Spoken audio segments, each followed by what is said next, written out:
தியானம் செய்வதன் மூலமாக விதியை வென்றுவிடலாமா? விதி விதி என்று இந்துக்கள் சொல்கிறார்களே, அந்த விதியை தியானம் வென்றுவிடுமா என்றால், விதியை தியானம் வெல்லுகிறதோ இல்லையோ, ஒரு கட்டுப்பாட்டுக்குள் கொண்டு வந்து நிறுத்துகிறது. அந்த விதியை ஏற்றுக்கொள்ளக்கூடிய பக்குவத்தை உனக்கு தந்து விடுகிறது. எல்லாமே உனக்கு விதிக்கப்பட்ட விதிதான். உனக்கு விதிக்கப்பட்ட வாழ்க்கையே விதி என்று இந்து மதம் கூறுகிறது. உனது வாழ்க்கை எந்த சாலையில் போனாலும் அது இறைவன் விதித்ததே.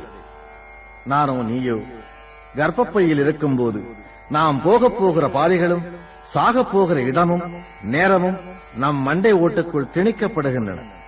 நாம் எங்கே போனாலும் எப்படி வாழ்ந்தாலும் அது இறைவன் விதித்ததே. மனதின் சிந்தனை போக்கு எப்படி வேண்டுமானாலும் போகலாம். ஆனால் அது நடப்பதும் நடக்காததும் நம் விதிக்கோடுகளில் அடங்கி இருக்கிறது. ஊழிற் பெருவலி யாவுள மற்றொன்று சூழினும் தான் முந்துரும் என்றான் வள்ளுவர்.